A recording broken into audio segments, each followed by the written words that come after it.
شوقي بأن أحيا مطيع لله خالقنا البديع وأضم نور كتابه لكنني لا أستطيع. اقرأه في قلب خشوع.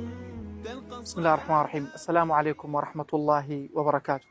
خۆشەویستانم دێن و خزمەتان لە ئادابەکانی قورئان خوێندنەوە ئەو ئادابانی کەوا لەسەر ئێمە موسڵمان پێویستە جێبەجێیانی بکەین کەوا لە کاتی قورئان خوێندنەوەدا جێبەجێیان بکەین.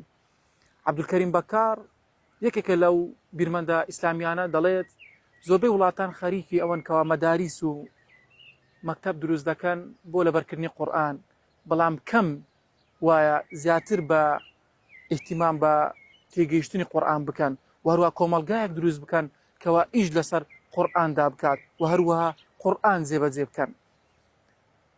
یەکێک لەو خاڵانەی ترکەوە ئادابی قورئان خوێندنەوەیە، ئەویش ئەوەی کەوا پێغەمبەری خوا صلی الله عليه وسلم دەفەرموێت زەینوا القورئان بئەصواتیکم، واتە قورئان بخوێنن بە دەنگێکی خۆش و هەروەها لەیسە منا من لەم یەتەغەنە بالقورئان، ئەو کەسە لە ئێمە نییە کەوا قورئانی بە دەنگی خۆش کەوا گوێی لە دەنگی خۆی بێت، چونکە کاتێکەوە کەسێکە قورئان دەخوێنێ بە دەنگ ئەم دەنگە کاریگەری دەکا لەسەر دڵی، چونکە گوێیەکانی گوێبیست دەبێت، چونکە قورئانکردن خوای گەورە ئەجرێکی وای داناوە بە سیرکردنی پاداشت بۆ دەنووسرێت و هەروە بە گوێڕاگرتنی پاداشت بۆ دەنووسرێت و هەروە بە خوێندنەوەی پاداشت بۆ دەنووسرێت.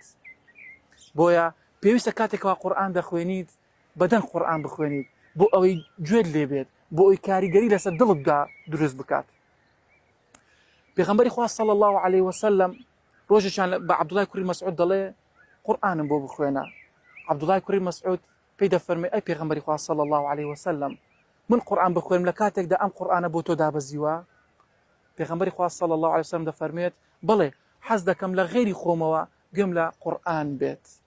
عەبدوڵای کوڕی مەسعود ئەو کاتە دەست دەکات بە خوێندن لە قورئانی پیرۆز و سوورەتی نیساء دەست پێ دەکات. کاتێک دەگاتە ئاەتی 41 سوورەتی نیساء کە خوای گەورە دەفەرموێت فكيف إذا جئنا من كل أمة بشهيد وجئنا بك على هؤلاء شهيدا. پێغەمبەری خوا صلی الله عليه وسلم پێی دەفەرموێت بەسە.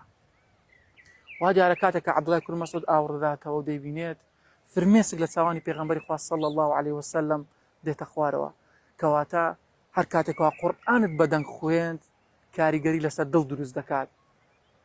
بۆیە پێویستە لەسەرمان قورئانێکی جوان بخوێنینەوە و هەروەها زۆر بەچپ و بەوە نەخوێنیتەوە، چونکە هەندێک حرف هەیە بەلێو دەردێت بەزار دەردێت، یعنی کاتێککە تۆ دەرێ بسم الله الرحمن الرحیم ئەگەر لێو لەسەر لێوی دانای حرفی میم چۆن دەردەچێت و حرفی با چۆن دەردەچێت. بۆیە پێویستە لە کاتی قورئان خوێندنەوەدا بەدەنگ بخوێنیت بۆ ئەوەی حرفەکان دەربچێت.